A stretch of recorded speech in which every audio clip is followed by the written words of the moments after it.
तो हेलो दोस्तों, स्वागत है आप सभी का अजीत यूपीएससी वाला चैनल पे। तो दोस्तों, आज का हमारा वीडियो होने वाला है बहुत ही स्पेशल, क्योंकि आज हम यूपी पीसीएस के अंतर्गत उत्तर प्रदेश जो 5, 5th और 6th पेपर होता है उत्तर प्रदेश स्पेशल का, मेंस में 2 और प्रीलिम्स में यूपी से काफ़ी ज़्यादा चीज़ें पूछी जाती हैं। तो आज उत्तर प्रदेश का ऐतिहासिक परिचय देखेंगे हम, पूरा पाषाण काल से लेकर के नव पाषाण काल तक। ठीक है, चलिए ज़्यादा समय नहीं लेते हुए फटाफट स्टार्ट करते हैं। अगर आप चैनल पर नए होंगे तो सब्सक्राइब कर लेना, क्योंकि यूपी पीसीएस और यूपीएससी से रिलेटेड न्यू लगातार फटाफट वीडियो इस पे आएंगे। अब क्योंकि ये मेरा नया चैनल है, आप लोगों को पता होगा कि पुराना हमारा चैनल बंद हो चुका है। ठीक है, तो नया ओपन किया है, तो इस पर मैं फटाफट से वीडियो लाता रहूँगा। आप लोग सब्सक्राइब कर लें, और अगर वीडियो अच्छा लगे मतलब अभी तो देखा नहीं आपने, तब लाइक कर लेना लास्ट में। ठीक है, बट कर लेना। चलो ठीक है। उत्तर प्रदेश का ऐतिहासिक परिचय के अंतर्गत हम स्टार्टिंग में देखते हैं कि उत्तर प्रदेश को प्राचीन काल में मध्य देश के नाम से जाना जाता था। इसका इतिहास उत्तर भारत के इतिहास से घनिष्ठ रूप से संबद्ध है, क्योंकि उत्तर प्रदेश दिल्ली और पटना के बीच का उपजाऊ क्षेत्र रहा है, और यह उत्तर पश्चिम से आने वाले आक्रमणकारियों का मार्ग रहा है। इसका इतिहास उत्तर भारत के राष्ट्रीय इतिहास से धार्मिक रूप से संबद्ध है। ठीक है, अब हम देख लेते हैं उत्तर प्रदेश में पुरा पाषाण काल, तीनों कालों को देखेंगे इसके अंतर्गत। उत्तर प्रदेश में सबसे पहले हम देखते हैं पुरा पाषाण काल। तो इस काल के दौरान अधिकांश ऐतिहासिक स्थल आमतौर पर नदियों और पहाड़ियों के पास पाए गए। उत्तर प्रदेश की महत्वपूर्ण नदियों के बारे में बात करें तो पहली है बेलन नदी घाटी। अधिकांश पुरा पाषाण कालीन स्थल इस नदी के घाटी में स्थित हैं, जैसे कि कुछ नदियाँ यहाँ पे हैं, गंगा, यमुना और रिहंद। ठीक है, देन हम आगे स्टार्ट करते हैं। हम देखेंगे महत्वपूर्ण स्थल कौन कौन से हैं। तो पहला हमारा महत्वपूर्ण स्थल है छत्रपाली। छत्रपाली ये कहाँ पे पड़ता है? ये पड़ता है प्रयागराज में। दूसरा है महोगढ़, और तीसरा है लोहदा नाला। ठीक है, लोहदा नाला के बारे में खास बात है कि यहाँ से माता देवी के साक्ष्य मिले हैं, और यह भारत का प्राचीनतम कला प्रधान स्थल है। ठीक है, आगे हम बात करेंगे निही गोपीपुर की। तो ये दोनों साइट्स जो है यमुना नदी के किनारे स्थित हैं, यमुना नदी। और अगर डिस्ट्रिक्ट की बात करें तो ये बांदा डिस्ट्रिक्ट में। ठीक है, कालपी, कालपी की बात करें, कालपी जो स्थल है यह भारत में पुरा पाषाण काल के अत्यधिक महत्वपूर्ण स्थल है, क्योंकि कालपी यमुना नदी के जलोढ़ मैदान में स्थित है। यह इस काल की निवास पद्धति का अपवाद है। ठीक है, चलिए कालपी के बारे में देख लिया। अब देखते हैं पूरा पाषाण कालीन अर्थव्यवस्था पूर्णतया शिकार और खाद्यान्न समूह पर आधारित थी। प्रीलिम्स में पूछ लिया जाता है कि पूरा पाषाण कालीन अर्थव्यवस्था किन चीज़ों पर आधारित थी, तो शिकार और खाद्यान्न समूह पर आधारित थी, इकोनॉमी वहाँ की। ठीक है, तो इस काल के अन्य महत्वपूर्ण स्थल इनके बाद में तो सिधौली हो गया और चकिया।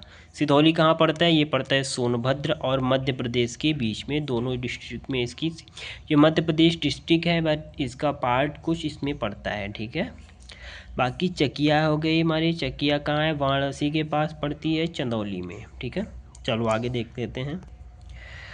आगे है कि इस काल के महत्वपूर्ण पाषाण औजार अगर हम बात करें तो 3 थे। कौन कौन से? कुल्हाड़ी, विदारणी और खंडक। ठीक है, अब हम देखते हैं उत्तर प्रदेश में मध्य पाषाण काल। इसका टाइम पीरियड है 1000 BC से 7000 BC, यानी कि ईसा पूर्व। तो इस काल के दौरान पशुपालन की शुरुआत हो चुकी थी। इस काल के दौरान उन्होंने कुछ महत्वपूर्ण तकनीकियाँ विकसित की थीं। कौन कौन सी? जैसे प्रक्षेपास्त्र तकनीकी। प्रक्षेपास्त्र तकनीकी मतलब आप लोगों को पता होगा, मतलब एक जगह से दूसरी जगह पे फेंक के वार किया जाने वाले हथियार जो होते हैं। देन धनुष और बाण, भाला, सूक्ष्म पाषाण उपकरण, इन चीज़ों का जो है ये तकनीकियाँ इन्होंने इस काल में विकसित कर ली थीं। अब उत्तर प्रदेश के महत्वपूर्ण स्थल जो मध्य पाषाण काल में पाए गए हैं, तो सबसे पहले है सराय नाहर राय, प्रतापगढ़ डिस्ट्रिक्ट में पड़ता है। यह पूरा स्थल गोखुर झील के किनारे स्थित है।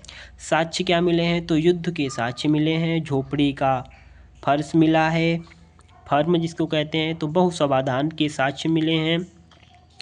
एक ही कब्र में 4 मानव कंकाल के अवशेष मिले हैं और अस्थायी निवास मिला है मध्य पाषाण काल में।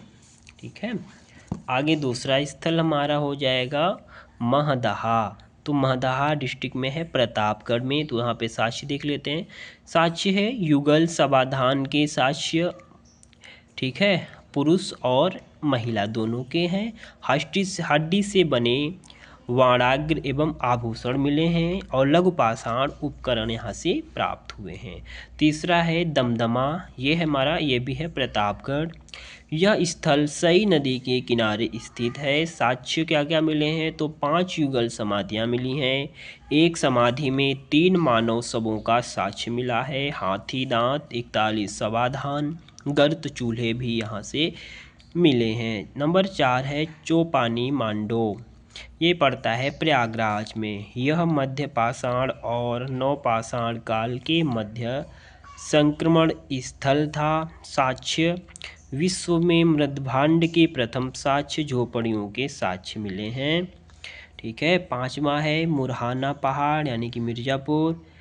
लेखहिया मिर्ज़ापुर ये भी पड़ती है। बघईखोर ये भी मिर्ज़ापुर में पड़ता है। ठीक है, अब देख लेंगे अंतिम साइट्स। सुहागी घाट ये कहाँ पड़ता है, ये भी मिर्ज़ापुर में। भारत में सबसे पहले चट्टानी चित्रकला